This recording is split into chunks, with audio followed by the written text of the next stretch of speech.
Hi there, Anaida here, and this video is gonna be a bit different, or maybe it's gonna be the same. After the 2025 wrap up, I was kind of struggling to figure out what to talk about next because 2026 just started. I haven't read that many books to warrant a video, but then I got the idea that I could talk about some books I'm excited to read. And it's not all new releases, just a few of them are. And a lot of them are books that has been sitting on my TBR for years, but maybe this is their year. Who knows? Maybe this will motivate me to finally get to them, hopefully. Number 1, Brigands and Bread Knives by Travis Baldry. I want to read this book because it's in the series of Legends and Lattes, which I read and I really liked it.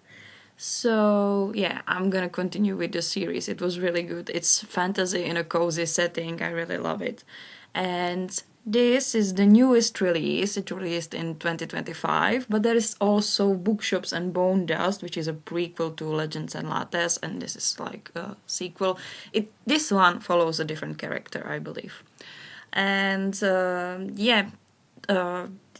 here I have to admit to you that I lied because I'm actually talking about 27 books because Bookshops and Bone Dust should have been included, but I didn't. But now, if I did and I gave it to a number, it would be 27. And yeah, so that's that. But more about the books.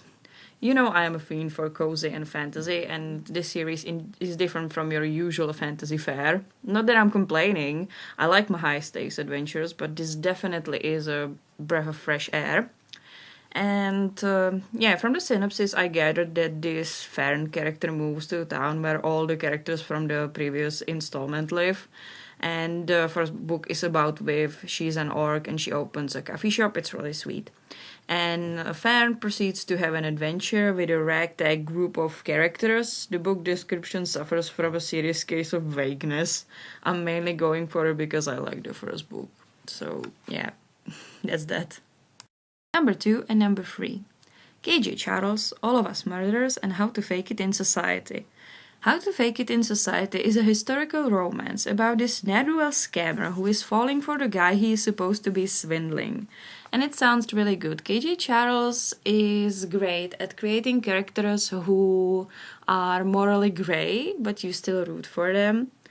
And the other book is All of Us Murderers. That's a gothic drama. One man is invited to his rich relative estate.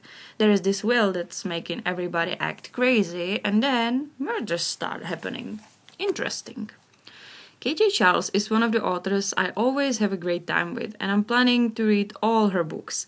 But I can't do it quickly because I'm saving them. She's such a pick me up after a rainy day. Yeah, so these two books are newer releases. All of Us Murderers was released in 2025, and How to Fake It in Society is going to be released this year. Number 4 and 5. Claudia Stone, A Captain, a Corpse, and Miss Bridges, and A Christmas, a Comte, and Miss Smithford. These are historical romances. There's always a pair who is solving murders, and then at the end they get married. It's really cute. And in the previous books, we find out that the main character of this book inherited quite a bit of money. And I'm curious to see where her story goes because we've known her for quite a while. And it was actually really funny because in the last installment in the book 5, one of the characters remarked upon it being kind of weird for all the 5 different pairs of people solving murder together, and it then escalates into a marriage, I guess. And that's kind of funny. Yeah, and I like it. It's such a light series, but it brings me so much joy. And the last book, I just know it's one of the cousins, and the book 6 is actually a girl that was a servant, but then she inherited the money. And the book 7 is a cousin of the original 4 Mifford sisters. So yeah, I'm not gonna read that much about synopsis of these. It's always the same. There is always a murder, and one or both of the characters have some stakes in solving it. So they do, and while they are trying to gather clues, they fall in love. It's simple and it works. Number 6, Maureen Johnson, The Velvet Knife. It's a book 6 in the Ellingham Academy series. I don't know how she called it. So, we have Stevie. She is our main character. She is a teenager and she goes to this prestigious academy. It's instead of high school, where people pursue basically what they want. And in the first 3 books, she is solving the mystery surrounding the founding father and kidnapping of his daughter. And after that, she solves independent cases, and all of them are connected to the past. It's contemporary and historical fiction murder mix. I like the original trilogy the best, but this book can always surprise me. Also, I remember she has this boyfriend and he's an asshole, and I'm afraid the author will try to justify it. I'm not excited about that because he did something really bad at the end of the last book, book 5, and yeah, I'm not looking forward to that, but we'll see. Number 7 is Frances White, The Bone Door. I loved Voyage of the Damned, this author's debut about a sacred pilgrimage on a boat that turns into a whodunit. This book got me with its well thought out system and hierarchy of smaller kingdoms, each with different social economic conditions, different representing animal, and different place in the hierarchy. The politics of this contrasts so well with the MC who is on the bottom of the food chain and really down to earth with great values. I love the resolution and I cannot wait for more of her books. This time we have Hope, who has to escape from a labyrinth through various realms, and they have to figure out the mystery behind their memory loss and behind their companion. And a lot of books come out and they have these descriptions, and I don't know, lately I just don't trust descriptions. I'm always a bit wary because usually they use it's like Bridgerton mixed with this book, and it usually isn't. So I'm more inclined to read books by somebody I already enjoyed, and I don't look much at the description because the most important thing for me is that its author I knew can create great story I will like. Number 8, The Priory of the Orange Tree by Samantha Shannon. This is a fantasy that is over 800 pages long, and it has been sitting on my TBR for a long time. We have a queen without an heir fending off assassins, a person who is trying to protect her by using forbidden means, and a dragon rider. I'm sure it's great, but it's hard to read long books with an adult job. There's little time for everything, and I feel like I've been a prisoner of TBRs because I set my reading goal for 115 books this year, which is 3 days for a book. I cannot read this book in 3 days. This is just impossible. And I am thinking about revisiting my TBR and making it smaller because then I end up reading books I don't really like just because they are short, and I don't think that's how I want my reading life to be, Number 9, Cat Sebastian Starship. Another author on my I want to read everything they have ever written list. This time, she is venturing into contemporary romance. Usually, she writes historical. This time, we have enemies to lovers between 2 actors on a popular sci-fi TV show. I cannot wait. This author's greatest strength lies in creating characters with personality, and I know I've said this about a million times how much I like people with personality, but trust me, it's important. And her characters feel like complete human beings with thoughts, feelings, desires, hobbies, and so on and so forth. These people then fall in love in a way that makes sense in regard to their characters. I'm so tired of authors creating characters with the personality of cardboard, truly. Number 10 and 11. Mark Aldrich, Agatha Christie's Marple expert on wickedness, and Agatha Christie's Poirot, the greatest detective in the world. Well, I'm gonna talk about Miss Marple first, and the same applies to Poirot.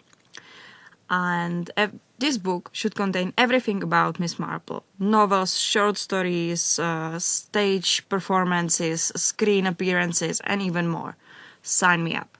But I'm not going to get to it until I read or reread, because I read everything Christie ever created with Marple in it. And then I can get to this book. It's gonna take a long time. The same goes for Poirot, because I don't want to get spoiled, and I'm afraid I will. But I'm gonna get to both of these books one day. I think it's gonna take me about 30 years, but they are still on my TBR. Number 12 is Fredrik Backman, My Friends.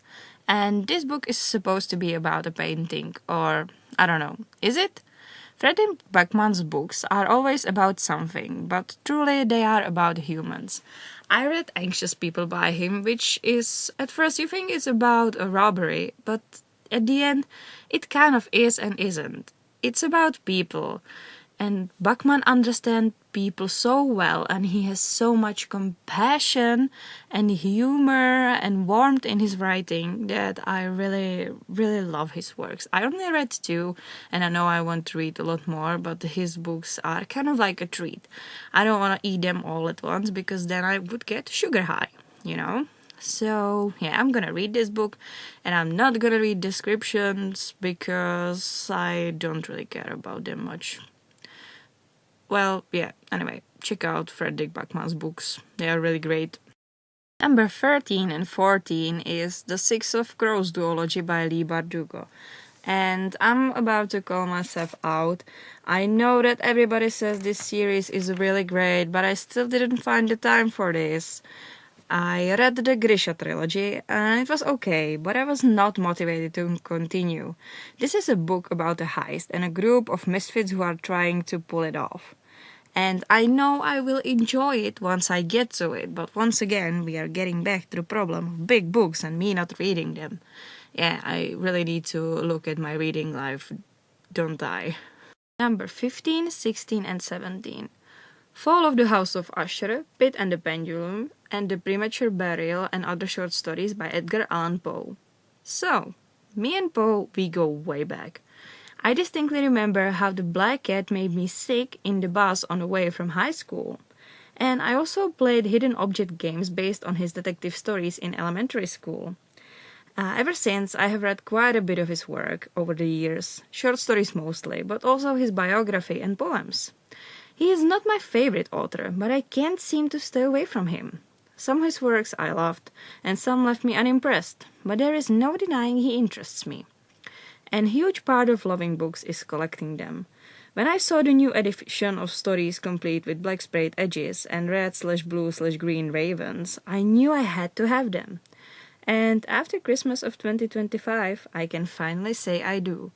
Just look at these sprayed edges, it's so beautiful. I'm gonna put them in my library, and I'm gonna read them eventually, but I already know a lot of these stories, so I'm probably mostly gonna look at them, if you don't mind. Well, at this point I get a bit lost. What else am I even excited about? And these answers, they kind of feel like a cop-out, but they aren't really. Because The Way of the House Husband by Kosuke Ono and The Holmes of Kyoto, it's books I am really excited about. And yeah, I'm not gonna get into synopsis, especially with Holmes, because I managed to buy 2 new volumes, so it's 11 and 12. And for The Way of the House Husband, I managed to get a volume 10 to 13. For like a really great price, for like a fifth of the usual price I'm buying them for. So I'm really excited, and I really like that I'm continuing with the series. It's really comforting to just know you're in for a good time without investing any emotions and any hopes into a book that may be good and it may be really bad. It's the same thing with comfort authors. But if you also know the series and you know the characters, it's just like coming home, I feel like. Well, I get a bit carried away with that one. I didn't tell you any synopsis, and I also didn't tell you it's number 18 and 19. What am I doing? Well, The Way of the House Husband. It's episodic, it's short stories about this ex-Yakuza guy who is now a stay-at-home husband. It's really fun, comedic. And The Holmes of Kyoto, there is this girl Aoi, and she starts working in this antique shop where she meets Holmes. He's son of the owner, he's an appraiser, and he's solving mystery like a pro. And yeah, that's that. Number 20 is Once Upon a River by Diane Satterfield. And this is a bit of a strange one. I own this author's other book, The 13th Tale and Bellman and Black, and I don't think she's written much more. And it's historical fiction and always very strange, weird, dark, gothic, and mysterious. I don't know if I truly like these books, but I was fascinated by them. I don't want to know what the book is about. I'll find out after reading it. My copy is already on its way because I also bought it in the haul when I bought all the Holmeses and all the house husbands. And I'm really excited. I just have to tell you, I read the 13th Tale and there is something so weird. And I think that I distinctly remember there was this weird incest thing going on, and I don't know if I like these books. But they are strange, they are interesting, they're something else, they're different. Number 21, The Murder at World's End by Ross Montgomery. And this book is how the whole video was kind of supposed to be, because this is a new release that released in 2026, and I'm really excited about, but then I realized I'm not that excited about that many books, so I scrambled to gather at least some. But back to this book. This is a historical fiction murder mystery at a manor, and it has Agatha Christie vibes. I really love that. And this time we're supposed to have a servant that teams up with the old lady of the house to solve the mystery, which sounds fascinating. And yeah, I already read that one actually, because making of this video took me, I don't know why it took me so long. I was sick and then everything fell apart, and then I read instead of recording, so yeah, here I am. But I'm gonna talk about it as if I hadn't already read it, and one day, maybe if I make a video, you'll learn what I thought about it. But I was really excited, and I kind of still am excited because it's supposed to be a series. It's marked that way on Goodreads, so I'm gonna count that as a series. And I'm excited for the other installments it's surely gonna have. So yeah, I should really stop ending my recordings with that's that, but I don't know what I should end it with. Well, I'm just ending it. That's the end. So, number 22, 23, 24, and 25. All by Lynn Messina. And by this point, I really regretted that the year was 2026. Like, I would be perfectly content with 20 books. And then I remembered Lynn Messina exists. So, I wish to read A Pernicious Fabrication, A Wretched Folly, and A Highly Courageous Adventure, all from the Beatrice Hyde and Claire series, even though the last book is her cousin Flora, and then Lark's Regret from Verity Lark Mysteries. And these are all set in the same universe. We have Beatrice, she's solving mysteries with this Duke who is really sweet, and the Duke has an illegitimate sister who is a successful journalist, what am I saying? And she has two alter egos, one for serious investigative journalism and one for gossip. The two series are deeply intertwined, but I recommend going in publishing order if you ever decide to check it out. But I don't know, if Verity sounds more up your alley, just start with that. You'll end up reading all of them anyways, because you'll be fascinated, trust me. And it's historical romance, it's mysteries, and it's so funny and witty and charming. You're gonna love it. If you really want something that's gonna make you happy and make you read it and root for all the characters, this is it. And yeah, some of these are already out, and some of these will come out this year. And I don't know, with this series, I'm always like, I would like to be all caught up, but also I kind of want to save them. So, number 26 is A Middle-earth Traveler, Sketches from Bagan to Mordor by John Howe. And how this book got here. When I was kind of finishing this video, I realized I was still one book short, and it kind of got me going through my library. And I realized I have a lot of books I'm excited about, and I kind of forgot I own them. For example, this book. I bought it for my brother when I was at high school, and you don't know how old I am, but spoilers, it's quite a long time since I was at high school. And back then I wasn't a Tolkien fan. Now I am, because if you listened to my very long year wrap up, you surely know that I read Tolkien this year, or like I started at the end of 2024. And I read the entirety of the Lotter series and Hobbit also, and Silmarillion. And now I can read this because there is never enough Tolkien, and this is Middle Earth and it's beautifully illustrated. The author was a concept designer for the Lothar movies. You know, I don't need to know more. It's Tolkien, it's beautiful, it's illustrated, and it's the last book on our list. So, this is 26 books I am excited about, and I would like to read them in 2026.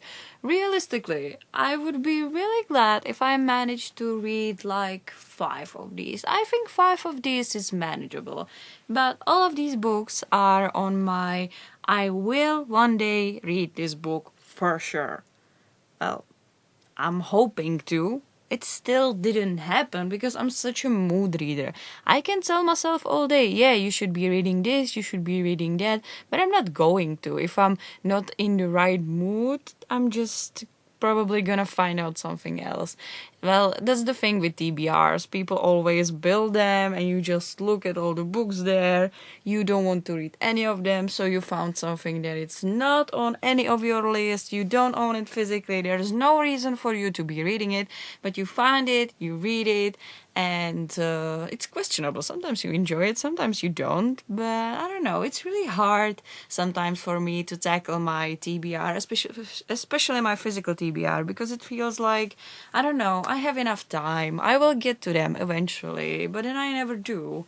I want to change that, you know? So, yeah. Let's go for it. I'm setting the goal of 5 books this year, and I'm not counting The Murder at World's End because I already read that one. So I'm not gonna count that. So it's 6 books. I will read 6 books, so then we'll be left with 20 I'm excited about. And I think that sounds reasonable. And if you listened this far, thank you. And you can let me know down in the comments if there's something you really want to read in 2026, or something you know you will probably not read this year, but it's been sitting on your TBR and you surely want to get to it at some point. We all have time, you know, there's no need to rush. So, yeah, thank you again, and see you next time.